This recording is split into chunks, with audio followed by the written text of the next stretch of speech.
పెళ్ళైనా పండగైనా వేడుక ఏదైనా పట్టుచీరల ప్రత్యేక వేదిక వారాహి సిల్క్స్. నమస్తే, వెల్కమ్ టు సుమన్ టీవీ. నేను మీ కృష్ణవేణి. హైదరాబాద్ లో ఉన్న వాళ్ళందరికీ ఒక విషయం తెలుసు. కేపీహెచ్బిలో ఒక టైం దాటితే అక్కడ ఏం జరుగుతుంది అనేది, రోడ్ల మీద ఎవరెవరు ఉంటున్నారు అనేది, అసలు పోలీసులు ఏం చేస్తున్నారు అనేది క్వశ్చన్. ఇక ఐటీలో ఈ మధ్య వచ్చిన ఒక పెద్ద లెక్కే మనల్ని అందరినీ ఇదేంద్ర నాయన అనిపించేది. అదేంటంటే ఐటీలో చాలా మందికి ఎయిడ్స్ వచ్చింది. పాజిటివ్ కేసులు నమోదయ్యాయి, అమ్మాయిలకి అబ్బాయిలకి. దాదాపుగా ఎందుకు జరుగుతుంది ఇదంతా అని అర్థమైంది. ఇది చాలా నట్టు వేశ్య వృత్తిని చట్టపరం చేసేయాలి అనే ఆలోచన కూడా నడుస్తుంది. అంటే ఇప్పుడు ఏం చట్టపరం చేయలేదు, నడుస్తుంది. రేపటి నుంచి ఏంటంటే ఎవరు కంప్లైంట్ ఇవ్వకుండా బహిరంగంగా చేసుకోండానా, ఇది ఎక్కడికి వెళ్తుంది, ఎందుకు ఇట్లా జరుగుతుంది అనే అంశం గురించి మనకు డీటెయిల్గా ఎక్స్ప్లెయిన్ చేయడం కోసం ఈ రోజు మనతో పాటు ఉన్నారు ప్రముఖ psychologist and analyst Hari Raghupriya గారు. అమ్మతో మాట్లాడదాం. అమ్మ నమస్తే. నమస్తే నాన్న. అమ్మ, అసలు ఇక చట్టపరం చేయాల్సిన అవసరం ఏం పెద్దగా లేదు. ఇప్పుడు ఐటీలో ఏ చట్టపరం చేశారని హెచ్ఐవి కేసులు అన్ని పాజిటివ్ వచ్చిందే లేదు. కేపీహెచ్బి రోడ్ల మీద కనిపిస్తున్నాయి, ఎవరు అడ్డు చెప్పారు అక్కడ. ఇప్పుడు అది చాలన్నట్టు ఇంకా అఫీషియల్ గా అనౌన్స్మెంట్ ఒకటే ఆలస్యంగా ఉంది. ఇదంతా వ్యవస్థ గురించి మీరు ఏమంటారు? అంటే ఒక అథెంటికేషన్, ఒక సర్టిఫికేషన్, ఎవరితోనైనా తిరగచ్చు, ఎవరెవరు ఏదైనా చేయొచ్చు, మా ఇష్టం. ఇంకా విపరీతంగా చెప్పాలనుకుంటే చాలా అసహ్యంగాను ఫన్నీగాను ఉంటుంది. పెద్ద పెద్ద సెలబ్రిటీస్ కానీ, సో కాల్డ్ వీళ్ళు కానీ మా ఇష్టం మా ఒళ్ళు అనేస్తున్నారు. అంటే అది ఒక వస్తువు కింద తీస్తున్నారు తప్ప అది భగవంతుడు ఇచ్చిన ఒక మంచి జన్మ అని అనుకోవట్లేదు. నీ ఆత్మాభిమానం అది అనేది అయితే అసలు లేదు, ఇంకా అది లేదు. అది వదిలేశారు. స్త్రీ ఎలా ఉండాలో అలా ఉండకుండా, ఎలా ఉండకూడదో, ఏది దాచాలో ఏది దాచకూడదో వీటి ప్రొఫెషనల్ పరంగా చూద్దాం. పోనీ ప్రొఫెషనల్ పరంగా చూస్తే కాసేపటి వరకు చేయండి, తర్వాత మంచిగా ఉండొచ్చు కదా, ఉండద్దు అని ఎవరు అనలేదు కదా. కానీ నా ఇష్టము అదే వృత్తి, ఇంక తప్పిస్తే మాకు జీవనం లేదు అని అనుకోవడం అంటే అది ఎంత అసహ్యకరమైనది. మగవాళ్ళు ఎంకరేజ్ చేస్తారు, ఎందుకు చేయరు? నువ్వు నీచంగా ఫ్రీగా, అంతే ఫ్రీగా వస్తుందంటే ఫినాయిల్ అయినా తాగేస్తారు వాళ్ళు, దానికి ఏముంది. కానీ అక్కడ ఎవరు నష్టపోతున్నారు, ఎవరు అసహ్యమైన జోన్లోకి వెళ్ళిపోతున్నారు? అల్టిమేట్గా స్త్రీ, నిన్ను కన్న తల్లిదండ్రులు, నీ చుట్టాలు, నీ పిల్లలు, నీ తాలూకా అక్క చెల్లెళ్ళు అందరూ అసహించుకుంటారు. ఎవరు గౌరవం అయితే ఇవ్వరు. ఇదేదో పెద్ద గొప్ప ఘనకార్యం చేస్తున్నాను, నా ఇష్టం నాది అన్నట్టుగా. అంటే సమాజానికి కొన్ని కట్టుబాట్లు ఉన్నాయి. ఇప్పుడు పబ్లిక్గా కుక్క ఏదైనా చేస్తే దాన్ని పక్క నుంచి వెళ్ళిపోతాం. అది ఎందుకు? జంతువు, దానికి బుద్ధి లేదు, వివేచన లేదు, కాబట్టి వెళ్ళిపోతారు. అదే ఇద్దరు అశ్లీలంగా ఉంటే ఇంకా మన భారతదేశానికి ఆ వైరస్ రాలేదేమో అనుకుంటాను. విదేశాల్లో అయితే ఉండొచ్చు, ఇక్కడ ఇంకా రాలేదు. కానీ వచ్చేసింది. అది రాత్రిపూట వస్తుంది, పగలపూట ఇంకా రాలేదు. వచ్చేస్తే ఇంకా సంపూర్ణం పరిపూర్ణం అయిపోతుంది. ఇంకా అంత దాష్టికానికి వెళ్ళేంత అసహ్యమైన మన భారతదేశంగా ఊహించుకోవాలంటే కూడా చాలా అసహ్యం వేస్తుంది. అమ్మ, ఇప్పుడు మనం ఇంటర్వ్యూ చేస్తున్న టైంలో కూడా మంచులక్ష్మి గారు ఒక ప్రోగ్రామ్ కట్టండి ఒక అనౌన్స్మెంట్ ఇచ్చారు. మీకు నచ్చిన బట్టలే మీరు వేసుకోండి, మీరు సొసైటీ కోసం వేసుకోవద్దు, ఆడవాళ్ళ దుస్తుల గురించి ఎవరు మాట్లాడొద్దు, మాకు నచ్చినట్టే వేసుకుంటాం, మీరు అలాగే వేసుకోండి అని ఒక స్టేట్మెంట్ ఇచ్చింది ఇందాకే. ఆ మనిషి నచ్చినట్టు వేసుకుని ఎక్కడికి వెళ్తోంది? సమాజంలోకే వస్తోంది కదా, నాలుగు గోడల మధ్య లేదు కదా. మరి సమాజంలో మరి ఆవిడ కూడా ఒక పెద్ద ఇంటి మనిషే కదా. మరి ఆవిడ అలాంటి స్లోగన్స్ ఇస్తే మిగతా వాళ్ళందరూ అదే కదా ఫాలో అవుతారు. అంటే పెద్దవాళ్ళని బట్టి వీళ్ళు కూడా అలా చేస్తున్నారు. ఎక్కడ సెలబ్రిటీ తనము, ఎక్కడ పెద్దవాళ్ళు, దేనిలో పెద్దవాళ్ళు? అంటే పెద్ద అంటే దేనిలో చెప్పాలి? పెద్ద విచ్చలవిడితనంలో పెద్దవాళ్ళు, లేదా అంటే డబ్బులో పెద్దవాళ్ళు, లేదా అంటే ఒక హోదాలో పెద్దవాళ్ళు, అంతే తప్ప ఎథిక్స్ లో పెద్దవాళ్ళుగా నాకైతే కనపడలేదు. వీళ్ళు ఎవరేమనుకున్నా నాకు నష్టం లేదు. ఆడతనం మర్చిపోతున్నారు, మారిపోయింది. ఆడతనం మర్చిపోయి విచ్చలవిడితనంగా అసహ్యంగా తయారవుతున్నారు. అది చెప్పాలంటే కూడా అసహ్యం వేస్తుంది. దాని బదులు కుక్కనయ్యం, రోడ్డు మీద తిరిగే కుక్కనయ్యం, అదేనా మనుషులు వస్తున్నారంటే పక్కకి వెళ్ళిపోతుంది. కానీ ఇంత విచ్చలవిడితనం ఎక్కడా లేదు.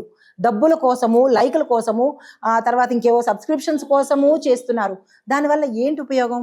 సరే, అది పక్కన పెడితే దీన్ని చట్టబద్ధం చేస్తాను అని కూడా మీరు అన్నట్టు ఇందాక ఒక మాట అనుకుందాము. దేనికి చట్టబద్ధత? ఆల్రెడీ ప్రాసెస్ వెళ్ళిపోతుంది. దేనికి చట్టము? వ్యభిచారం అని పెట్టుకోవట్లే, అంతే. ప్రేమ, లివింగ్, ఇష్టం, ఇది పెట్టుకున్నారు. రిలేషన్స్, అసలు ఈ లివింగ్ రిలేషన్స్ అంటే అర్థం ఏంటి? వేశ్యావృత్తి అంటే అర్థం ఏంటి? ఇది వరకు వేశ్యావృత్తి అంటే దేవదాసీలు అనేవాళ్ళు. వాళ్ళు ప్రత్యేకంగా ఒక వర్గానికి చెందిన వాళ్ళు, దేవుడికి దాసీలు. ప్రతి ఒక్కడికి దాసీలు కాదు, వీళ్ళలాగా దేవుడికి మాత్రమే దాసీలు. దాసి అంటే ఏంటంటే వాళ్ళు భక్తితో, భగవన్నామ స్మరణతోనే వాళ్ళు ఉండిపోయేవారు. ఇంకా కొంచెం ముందుకు వెళ్తే రాజులకు మాత్రము విలాసంగా వాళ్ళని, అంటే ఈ రాజరికం చేసిన బాధ నుంచి విడిపడ్డానికి వీళ్ళు ఒక రకంగా విక్టిమ్స్, వాళ్ళకి ఆ, ఇష్టం లేకుండా ఇష్టం లేకుండానే ఛాన్స్ ఉంటే వాళ్ళు బయటకు వద్దాం బయటకు అన్నట్టు. వచ్చి సభ్య సమాజంలో బతకాలని అనుకుంటున్నారు. ఇప్పుడు కానీ బయటికి రండి అంటే మేము వెళ్తాం అంటున్నారు. ఇంట్లో ఉండంటే బయటికి పోతున్నారు. అవును. అయితే దీన్ని గనక లీగలైజేషన్ చేస్తే పర్మిట్ ప్లస్ రిజిస్ట్రేషన్ ఇది నియంత్రణ కోల్పోతుంది. రెండో పాయింట్ ఏంటంటే ఇది నేరం కాదు, నియంత్రణ తక్కువ అంటున్నారు. నేరం ఎందుకు కాదు? ఇది నేరమే కదా. ఇంకా వివాహానికి ప్లేస్ ఏది? వివాహం అనేది రూల్డ్ అవుట్. ఇంకా ఇది మాకు బాగా డబ్బులు వస్తున్నాయి, అది ఎంతవరకు చేస్తారు? అందం ఉన్న వరకు. తర్వాత ఎక్కడికి వెళ్ళాలి? ఇంటికి కాదు, హాస్పిటల్కి వెళ్ళాల్సి వస్తుంది. అది ఎవరు చూస్తారు? పుల్లాకు విస్తరి కన్నా ఎక్కువగా చూస్తారు. గజ్జి పట్టిన కుక్క కన్నా హీనంగా చూస్తారు.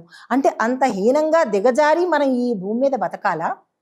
కాసేపటి దీనికోసం అనేది డబ్బులు సంపాదించడానికి మార్గాలే లేవా? కష్టపడండి, ఉద్యోగం చేయండి, కూరల బండి పెట్టుకోండి, లేదా ఇంకోటి ఏదైనా పెట్టుకోండి. భగవంతుడు ఇచ్చిన ఈ శరీరాన్ని పణంగా పెట్టి చేసేది దానికి ఇంకా మాటలు లేవు, నేను చెప్పలేను. ఇంకో మూడోది ఏంటంటే దీనిలో పాజిటివ్ ప్రభావము ఒకటి ఉన్నది అని అనుకోవడానికి ఏంటంటే ఇప్పుడు ఇక్కడ మన ఆడవాళ్ళని తీసుకెళ్ళి వేరే చోటకి రవాణా చేసేస్తున్నారు. ఇక్కడ మంచి మంచి పిల్లల్ని అంటే ఇప్పుడు చూడండి, ఓపెన్ గా ఉంటే ఎవరు చూడరు. గుప్పిడి ఉంది అంటేనే క్యూరియాసిటీ, ఏముందా ఇందులో అని. అలాగే సంసారపక్షంగా ఉండే స్త్రీల జోలికి మాత్రమే వెడుతున్నారు. ఇలా ఇష్టానుసారంగా తిరిగే జోలికి వెళ్ళరు. ఎందుకంటే అందరికీ తెలిసిన సీక్రెటే, అలా 100 మందితో ఉన్న వాళ్ళకి రోగాలు ఉంటాయని తెలుసు. కాబట్టి వాళ్ళని ఎవరు అసలు లెక్కలోకి పెట్టుకోరు. సమాజం కూడా వెలివేసింది, వాళ్ళు ఏదో మనుషులు అంటే మనుషులు, ఆధార్ కార్డు ఉందంటే ఆధార్ కార్డు ఉంది, అంతవరకే. అయితే దీనివల్ల ఏంటంటే ఎక్స్పోర్టింగ్ అనేది ఆగిపోతుంది. చిన్న పిల్లల్ని ఎక్స్పోర్ట్ చేసే విధం ఆగిపోతుంది. కానీ అది కూడా అపోహ మాత్రమే. ఎక్స్పోర్ట్ చేయకపోయినా ఇక్కడ పాడు చేస్తారుగా పిల్లల్ని. 3 ఏళ్ల పసిపిల్ల దగ్గర నుంచి 60 ఏళ్ల బామల వరకు సెక్యూరిటీ తగ్గిపోతుంది కదా. కాబట్టి దీన్ని చట్టబద్ధం చేసిన దానికన్నా చెయ్యకపోవడమే మంచిది. చేస్తేనే నష్టాలు ఎక్కువ వస్తాయి. తర్వాత ఇది విదేశాల్లో ఓకే, విదేశాల్లో వాళ్ళంటే వాళ్ళకి అక్కడ ఆచారం, అది మన ఆచారానికి మన భారత సంస్కృతికి ఇది పూర్తిగా విరుద్ధము. దీన్ని ఇక్కడ చట్టబద్ధం చెయ్యొద్దు. ఓకే, అది చేస్తే కనుక మనము వ్యతిరేకించవలసిన పరిస్థితి. అంటే మంచిగా ఉన్న స్త్రీలు, ఇంకొక స్త్రీలని గురించి చెప్పను, మంచిగా ఉన్న స్త్రీలు వ్యతిరేకత చెయ్యాల్సిందే. ఈ సోకాల్డ్ ఎవరైతే స్త్రీ సంఘాలు ఈ సంఘాలు ఉన్నాయో వాళ్ళైతే మాత్రం వ్యతిరేకించాలి. నా బాడీ నా ఇష్టం అన్న వాళ్ళని ముందుగా వాళ్ళ బాడీ వాళ్ళ ఇష్టం అమ్మా. నచ్చిన బట్టలు వేసుకోవడం వేరు, సెమీ న్యూడిటీని ఎంకరేజ్ చేయడం అది. ఇప్పుడు వేసుకోండి, సెమీ న్యూడిటీ మాకు ఇష్టమైన బట్టలు. ఇప్పుడు నేను ఇలా కూర్చొని యాంకరింగ్ చేస్తున్నానమ్మా, ఇది నేను ఇలా జాపుకొని నేను 2 చేతుల్లో ఇష్టానికి పెట్టుకుంటే అది కరెక్ట్ కాదు కదా. కాదు, దాన్ని డిగ్నిటీగా లేరు అంటారు. నా ఇష్టం నా బాడీ నేను ఇలాగే కూర్చొని చేస్తే అనలేవు. అలా సమాజానికి కొన్ని ఉంటాయి, కొన్ని కట్టుబాట్లు ఉంటాయి. ఏం చేస్తారు, నా ఇష్టం నేను కూర్చుంటానంటే పక్కకి వెళ్ళిపోతారు తప్ప ఎవరు గౌరవం ఇవ్వరు, రెస్పెక్ట్ ఉండదు, ఎవరు వెలివేసిన జాతిలోకి వెళ్ళిపోతారు వీళ్ళు. ఇది నా ఇష్టం అనడానికి లేదు, చచ్చినట్టు ఫాలో అవ్వాల్సిందే, సమాజంలో చచ్చినట్టు ఫాలో అవ్వాల్సిందే. అయితే కొన్ని సందర్భాలలో ఆర్థిక స్వేచ్ఛ అనుకుంటున్నారు. ఇది ఎందుకు ఆర్థిక స్వేచ్ఛ? ఒకప్పుడు ఏమో ఈ చేస్తేనే కానీ పూట గడవదు అని అనుకోవడం ఒకప్పుడు. వాళ్ళ పరిస్థితి అట్లా పరిస్థితి, చదువు సంధ్య లేదు, ఎవరు ఉద్యోగాలు ఇవ్వరు. ఇవాళ రేపు ఏం రోగం అమ్మా, ఏం పనులు చేసుకోవడానికి అవ్వదు. చదువుకు మినిమం 10th క్లాస్ అయినా చదువుతున్నారా? చదువు లేదు. చదువు లేకుండా కూడా చేసే పనులు ఉన్నాయిగా, స్కిల్స్ ఉన్నాయి, అది చేసుకుని బతకండి. దీన్ని అడ్డు పెట్టుకుని నాకు ఇది పాపం, నో పాపం అమ్మా. ఇలాంటి ఆడవాళ్ళని క్షమించకూడదు. కొంతమంది కొవ్వెక్కి చేస్తారు, కొంతమంది అవసరానికి చేస్తారు, కొంతమంది సంసారాలు పాడు చేయడానికి చేస్తారు. దీన్ని క్షమించకూడదు. ఆడదైనప్పటికీ కూడా క్షమించకూడదు. అల్టిమేట్ గా నష్టపోయేది మగవాడు. అమ్మ మీరు సైకాలజిస్ట్ కూడా కదా, ఇలా మేము ఇట్లాగే నిలబడతామన్న వాళ్ళకు తెలియకుండా ఒక ఐడెంటిటీ క్రైసిస్ కూడా కారణం అవ్వచ్చు కదమ్మా. అందరు నన్నే చూడాలి, అదే సైకలాజికల్ డిసార్డర్ అమ్మా. నేను నలుగురిలో కనపడాలి, నాకు ఎక్కువ రావాలి, సెలబ్రిటీస్ లాగా ఫోకస్ నా మీద పెట్టాలి అన్న విధంతో వీళ్ళు చీప్ గా వచ్చే మార్గం కదా ఇది. టాలెంట్ తో రాలేరు, లేదంటే ఏదైనా ఒక కళతో రాలేరు, కాబట్టి అది టైం పడుతుంది. ఇదేంటిది? ఈజీ మార్గం, ఈజీ మనీ లాగా ఈజీ మార్గము. మనీ వస్తుంది, ఫోకస్ వస్తుంది. అది ఎంతసేపు ఆ ఫోకస్ అంటే టెంపరీ బేసిస్ మాత్రమే చూస్తున్నారు తప్ప లాంగ్ రన్ అయితే చూడలేదు. ఇది సైకలాజికల్ డిజార్డర్ అవుతుంది.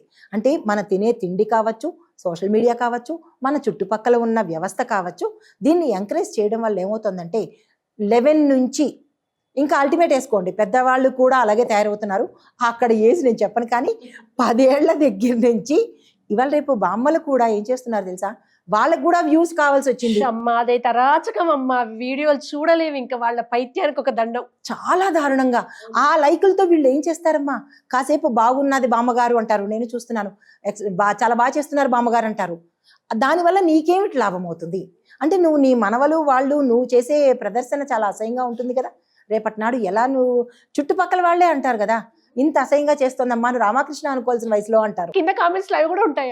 నీకేం పోయే కాలం ఈ వయసులో, ఈ వయసులో నడుమో కాలో విరిగిందంటే ఒక చోట కూర్చోవాలి అంటారు. అసలు ఈ పైత్యానికి అంతు లేకుండా పోతోంది. 11 ఏళ్ల దగ్గర నుంచి అన్లిమిటెడ్ కాటికి కాళ్ళు దాచుకున్న వాళ్ళు కూడా. అయితే ఇదేంటంటే ఇంకా చెప్పాలి అంటే, దీన్ని ఎంకరేజ్ చేస్తున్న వాళ్ళు పెద్ద పెద్ద వాళ్ళు కూడా ఉండాలి ఉన్నారు. కొంతమంది బలవంతంగా వస్తున్నారు, కొంతమంది తప్పక, కొంతమంది ఇంకొకళ్ళ ప్రేరేపణ వల్ల కూడా చెడ్డ కోతి మన వల్లే జరిచి నేను ఒక్కదాన్ని చెడ్డదాన్ని ఎందుకు కావాలో చుట్టూన్న వాళ్ళందరినీ కూడా అలా చేస్తారు, అలా అని కూడా ఉండొచ్చు. దీనికి సపోర్ట్ కూడా ఉంటేనే ఎవరైనా ఇలా రాగలుగుతారు. ఆ సపోర్ట్ ఏంటి అనేది తెలుసుకొని దాన్ని వ్యతిరేకించినట్టయితే కనుక కొంతవరకు మెరుగు అవ్వచ్చేమో అని, అంటే ఒక రెమెడీ అన్నమాట. ఇది టోటల్ గా సైకాలజీ డిజార్డర్, పిచ్చిలాగా మేధావులు అనుకుంటారు కానీ పిచ్చి వాళ్ళు తెలియట్లేదు, వాళ్ళు ఎందులోకి వెళ్ళిపోతున్నారు అనేది తెలియట్లేదు. ఇప్పుడు KPHB లాంటి దగ్గర బహిరంగంగా కనిపిస్తుంది, ఇక్కడ వ్యవస్థలు లేవా, పోలీసులు లేరా, వాళ్ళ వస్తారు మళ్ళీ రేపు వాళ్ళు యథావిధిగా వస్తారు అనిపిస్తుంది. ఇప్పుడు దీన్ని చట్టబద్ధం చేస్తే ఇంకెవరు క్వశ్చన్ చేయడానికి కూడా ఉండదు. నా ఇష్టం అంటారు. ఎందుకు టీనేజర్స్ మేజర్ అయితే కనుక వాళ్ళు ఎవరితోనైనా ఎలాగైనా వెళ్ళిపోవచ్చు. అంటే ఎవరితోనైనా ఎలాగైనా ఎప్పుడైనా ఈ పదాలకి అర్థము మన భారతదేశంలో రీసెంట్ గా చొచ్చుకొచ్చింది వాళ్ళని చూసి. కానీ వాళ్ళు బాగుపడ్డారు, ఇతర దేశాలు వాళ్ళు బాగుపడ్డారు. దాన్ని మనం అడాప్ట్ చేసుకుని మనం నష్టపోతున్నాము, వ్యవస్థ నష్టపోతోంది, సమాజం నష్టపోతోంది. ఇంకా పెళ్లిళ్ళు కాకపోతే రేపటి నాడు పిల్లలు ఉంటారు, పిల్లలు కొనుక్కోవచ్చన్న ఇది కూడా వచ్చేసింది. నేను చాలా మందిని చూసానమ్మా, ఇలా నా ఇష్టం వచ్చినట్టు వేసుకుంటామంటారు. ప్రతిదానికి ఒక ఎందుకు వేసుకోవడం అంటే కంఫర్ట్ అంటారు. టైట్ గా ఉన్న ఇన్నర్స్ లో కనిపించినవే కంఫర్ట్ అయితే, లూజ్ గా ఉన్న ఒక కాటన్ కుర్తీలో కనిపించినవి ఇంకా కంఫర్ట్ కదా అంటే ఆన్సర్ ఉండదు. ఇది కంఫర్ట్ అనే ఊరికే ట్యాగ్ లైన్ అంతే, ముసుగు తప్ప కంఫర్ట్ కాదు, పబ్లిక్ ప్రదర్శనే ఇది. తప్ప మరి అది చెప్పాలి కదా. ఇంత బోల్డ్ స్టేట్మెంట్ ఇచ్చిన వాళ్ళు మాకు చూపించుకోవడం ఇష్టము, మమ్మల్ని అందరూ చూడాలని మా కోరిక, చెప్తున్నారు కదా, అలా చెప్పే వాళ్ళు కూడా ఉన్నారు కదా. కానీ వాళ్ళని ఏమి చేయలేము, వీళ్ళని ఏమి చేయలేము, మా ఇష్టం. అలా పాపం వద్దు అన్న వాళ్ళు కూడా వార్తల్లోకి వచ్చారు. వాళ్ళు మూర్ఖులు, మళ్ళాంటి వాళ్ళం వెనకబడ్డ వాళ్ళం, స్త్రీ హక్కులని కాలరాస్తున్న వాళ్ళం మనం. అవును, మనం అంతా వేస్ట్ అమ్మా. ఇప్పుడు చూసే వాళ్ళకి వెనకబడిన తరం కింద లెక్క కడతారు. కానీ అది ఎంత లాంగ్ రన్ లో అది చాలా ఇబ్బంది అవుతుంది. వీళ్ళు కూడా సమాజంలో పురుగుల కిందనే చూస్తారు. ఎవరు పిలిచి ఒక బొట్టు పెట్టరు, రామ్మా అని లోపలికి పిలవరు. ఎందుకంటే ఇంట్లోకి వస్తే తన భర్తను ఎక్కడ తీసుకెళ్లిపోతుందో అని భయం తప్ప ఎవరు పిలిచి వెయ్యరు. అల్టిమేట్ గా వీళ్ళు సాధించేది ఏంటి అని క్వశ్చన్ వేస్తే ఏముంది, ఏముండదు నిజంగానే. మరి దీనివల్ల వీళ్ళు సాధించేది ఏంటి? ఈ కాసేపు లైకుల కోసమా, ఈ కాసేపు డబ్బు కోసమా, ఈ కాసేపు ఇన్స్టాగ్రామ్ లో దీనికోసమా? నేను ఎక్కడ చెప్తున్నానంటే, సమాజంలో వద్దు. ఈ మీడియా మెటా వాళ్ళు ఎవరో ఉంటారు కదా, ఇన్స్టాలు లేదంటే ఫేస్బుక్లు, ఇవి కూడా ఒక్కొక్క రీల్కి, అసభ్య రీల్కి ఇంత అని వసూలు చేయండి. రేపటి నాడు ఎవడూ రీల్స్ చేయడు. అవును, అది మాత్రం పెట్టాలి. దీనికి సంబంధించిన ఎవరు పెద్దలు ఉంటారో నాకు తెలీదు, వాళ్ళు మాత్రము అసభ్యమైన రీల్స్ వీళ్ళు చెక్ చేయకుండా వదలరు కదా. చెక్ చేసినప్పుడు ఎక్కడ స్త్రీ అసభ్యంగా కనబడుతుందో వాళ్ళ ఐడీలు ఉంటాయి, లొకేషన్స్ ఉంటాయి, వాళ్ళకి నోటీస్ పంపించడము, వాళ్ళు వేరే ఐడితో మార్చి చేసినా దాన్ని బ్యాన్ చేయడము, లేదా అంటే ఇంపోజ్ ఒక పెనాల్టీ లాగా ఎవరిదైనా సరే, దాన్ని ఎవరు ఆపలేరు కాబట్టి పెనాల్టీ వేస్తే కనుక కొంత కంట్రోల్ అవుతుంది. పోలీస్ డిపార్ట్మెంట్ ఏం చేయలేదు, పాపం వాళ్ళు కష్టపడుతూనే ఉన్నారు, రాత్రిపూట తిరుగుతున్నారు, గస్తీ చేస్తున్నారు, అన్నీ చేస్తున్నారు. కానీ దాని కాదు చేయవలసింది. ఏదో కీలేరికి వాత పెట్టమంటారు పూర్వం సామెత, ఎక్కడ కీలుందో అక్కడ వాత పెట్టేయండి. ఆ వాత ఏంటంటే పబ్లిక్ మీడియాలో, అంటే మన ఈ ఇన్స్టాలు, ఫేస్బుక్లు, ఆ బుక్లు, ఈ బుక్లు ఉన్నాయి కదా, ఆ బుక్కులకి ఇంత పెట్టండి. రీఛార్జ్ చేసుకుంటేనే అవుతుంది. అది కూడా సామాన్య మానవుడు కూడా రీఛార్జ్ చెయ్యలేనంత డబ్బులు పెట్టండి. అలా పెడితే కనుక ఇవన్నీ ఫిల్టర్ అయిపోతాయి. ఇందులో 2 వర్షన్స్ ఉంటాయమ్మా. వీళ్ళే ఆడదానోళ్ళు ఆమె చూపించుకుంటే ఆమె ఇష్టం అంటారు. సరే అన్నారు కదా అంటే ఆడదానోళ్ళు సరుకా మీకు అంగడి సరుకా ఆమె చూపించి మీరు సినిమాలు తీస్తారా, అసలు ఆడదాన్ని ఎక్స్పోజ్ చేయొద్దని వీళ్ళే అంటారు. ఎక్స్పోజ్ చేయొచ్చు మా ఇష్టం అని వీళ్ళే అంటారు, ఆడదాని అవయవాలు అంగడి సరుకా అని వీళ్ళే అంటారు. ఏదో ఒక స్టేట్మెంట్ కింద ఫిక్స్ అవ్వట్లేదు. అది సమయానుకూలంగా మారిపోతున్నారు కాబట్టి ఓకే, ఫిల్మ్ ఇండస్ట్రీ పక్కన పెడదాము. ఫిల్మ్ ఇండస్ట్రీ ఎక్కడంటే వాళ్ళు చేయించినా చూడకుండా మనంతట మనం ఉండాలి, మన పిల్లలకి చూపించకూడదు, మనము చూడకూడదు. అప్పటికి ఏం చేస్తారు, కానీ కొంత తగ్గిందనే అనుకుంటున్నాను. ఇదివరకు కన్నా కొంత అశ్లీలత సినిమాల్లో తగ్గింది, కొన్ని ఐటమ్స్ సాంగ్స్ తప్ప. కానీ సోషల్ మీడియాలో విచ్చలవిడితనం ఉంది. ఎత్తేసారు, కానీ ఇక్కడ ఎత్తకూడదు. ఇంకా గట్టి గేట్లు పెట్టాలి. ఎలాగంటే ఒక్క రీల్కి ఇంత డబ్బులు, లేదంటే ఒక్క లైక్కి, ఒక సబ్స్క్రైబర్కి ఇంత డబ్బులు అంటే ఒక్కడు ముందుకు రాడు. ఇలాంటి అసభ్యానికి మిగతా వాటికి మాత్రం జనరల్ గా సమాజానికి మంచి చేసే ఉంటాయి, భక్తిని పెంచే ఉంటాయి. ఇప్పుడు సబ్స్క్రిప్షన్స్ అంటే డబ్బులు పెట్టుకొని చుట్టూ ఇంకా అలాంటి వాళ్ళ కర్మ, వాళ్ళు ఏదో వాళ్ళకి నాశనమైనా మనం ఏం చేసేది ఉండదు. అదే ఎక్కువ, ఇంత అమౌంట్ అని పెట్టాలి, హై అమౌంట్ పెట్టాలి. మిడిల్ క్లాస్ వాడు భరించలేనంత అమౌంట్ పెట్టాలి. ఓకే, రూపాయి 2 రూపాయలు కాదు, దానికైనా అప్పు చేసి చేసేస్తారు. కాదు, 1 నెల చూస్తాడు అప్పు చేసి, 2 నెలలు చూస్తాడు, తర్వాత చూడలేడు కదా.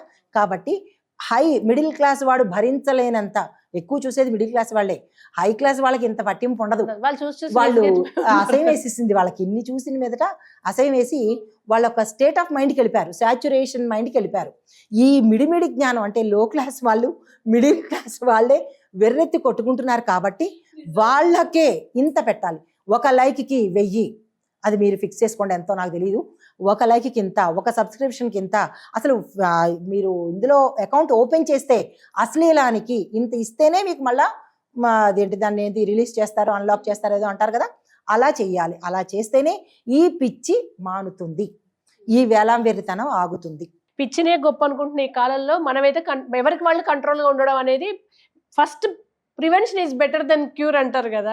ఫస్ట్ ఎవరికి వాళ్ళు కంట్రోల్లో ఉండడం, చూడకుండా కళ్ళకి గంతలు కట్టుకోవడం మొదటి పని. కట్టుకుంటారు, లేడీస్ కట్టుకుంటారు, కానీ జెంట్స్ పిల్లలు కట్టుకోవట్లేదుగా. వాళ్ళు కట్టుకోవట్లేదు, వాళ్ళకి అన్నీ తెలుసు, కానీ ఏమిటో పిచ్చి, ఏమిటో తర్వాత ఏమొస్తుందో అన్నీ తెలిసిన వాళ్ళైనా కానీ ఇంకా వెర్రిలో పడిపోతున్నారు. ఎక్స్క్లూజివ్ జెంట్స్కి కూడా ఇది ఇంపోజ్ చేయాలి. జెంట్స్కే వాళ్ళ జేబుకి పెద్ద కన్నం పెట్టాల్సిందే, వాళ్ళ పరుసుకి కన్నం పెట్టాల్సిందే. లేదు అంటే కనుక చూసే వాళ్ళకి తెలుస్తుంది కదమ్మా. ఇప్పుడు మనమంతే గ్యాదర్ చేయలేం, కానీ ఈ మీడియా వాళ్ళకి తెలుస్తుంది కదా. మేలా ఫిమేలా అని ఉంటుంది కదా అకౌంట్ ఓపెన్ చేసేటప్పుడు. అక్కడ ఇంత ఏజ్, ఆ ఏజ్ రిస్ట్రిక్షన్స్ పెట్టండి, దానంతా అదే ఓపెన్ అవ్వకూడదు. ఏమో వ్యభిచారాన్ని చట్టబద్ధం చేస్తుంటే ఇంకా ఇన్స్టాగ్రామ్ ని, సబ్స్క్రిప్షన్స్ ని ఏం కంట్రోల్ చేస్తారో అర్థం కావట్లేదు సొసైటీలో. చెయ్యాలి, మన భారతదేశాన్ని భరతమాత అని పిలుచుకుంటున్నాం ఇంకా, కాబట్టి అది ఇంకా అలాగే పిలవాలి అంటే చెయ్యాలి. లేదు అంటే కనుక ఇప్పుడు మన అమ్మ వేరే వాళ్ళతో ఉన్నది అంటే మనం తట్టుకోగలమా? ఇప్పుడు మనం చేస్తున్న పని కూడా అదే, పబ్లిక్గా చెప్పలేకపోతున్నాం, కానీ తల్లి చేత వ్యభిచారం చేయిస్తున్నట్టుగా ఉంది ఇది. మరి మన పెద్దవాళ్ళు ఏం చేస్తున్నారో నాకైతే అర్థం కావట్లేదు. మనలాంటి వాళ్ళు పెద్ద పెద్ద ప్రవచనకర్తలు కూడా చెప్తుంటే వాళ్ళని తిడుతున్నారు, నీకెందుకయ్యా అని తిడుతున్నారు. నువ్వు ఆడవాళ్ళ బట్టల గురించి నువ్వెందుకు చెప్తావు అని, అది మంచిది కాదు అని చెప్తున్నా కానీ వాళ్ళనే తిడుతున్నారు. ఇంకా వాళ్ళు కూడా నాకెందుకు, ఎవరెలా చేస్తే చావని అనుకుని వదిలేసారు. మంచిగా మెచ్చి తిట్లు తిన్నదానికన్నా అది అంత పెద్ద పెద్ద వాళ్ళ చేత క్షమాపణలు చెప్పిస్తున్నారు అంటే అది ఎంత దోషం తెలుసా అమ్మా. అది మన మంచి కోరే పెద్ద పెద్ద మహానుభావులు, సరస్వతీ పుత్రులు వాళ్ళు, వాళ్ళ చేత క్షమాపణ చెప్పించుకుంటున్నారు అంటే వీళ్ళ దౌర్భాగ్యాన్ని ఏమని చెప్పాలి, కొలమానం లేదు. కాబట్టి నా ఇది ఏంటంటే ఈ సోషల్ మీడియా వాళ్ళు కానీ వీళ్ళు కానీ కొంచెం యాక్షన్ తీసుకుని భారతదేశాన్ని భారతదేశంగా ఉంచితే బాగుంటుంది. వేశ్యావృత్తి కానీ, లివింగ్ రిలేషన్స్ కానీ అవన్నీ వేస్ట్ అమ్మా. లివింగ్ రిలేషన్స్ అంటే ఏంటి, అసలు రిలేషన్స్కే మనకి ఇది లేదు, దిక్కు లేదు, ఇంకా లివింగ్లు ఏమిటి, ఎన్నాళ్ళు ఉంటారో పోతారో తెలిసి చావట్లేదు. కాబట్టి తిండి వల్ల అనుకోండి, లేదా అంటే మన ఆహార వ్యవహారాలు అలవాట్లతో కూడా 25 ఏళ్ళకే టపా కట్టేస్తున్నారు. సో ఉన్న 4 ఏళ్ళ క్వాలిటీ బతుకు బతికితే best. Thank you so much అమ్మా. నమస్తేనన్నా.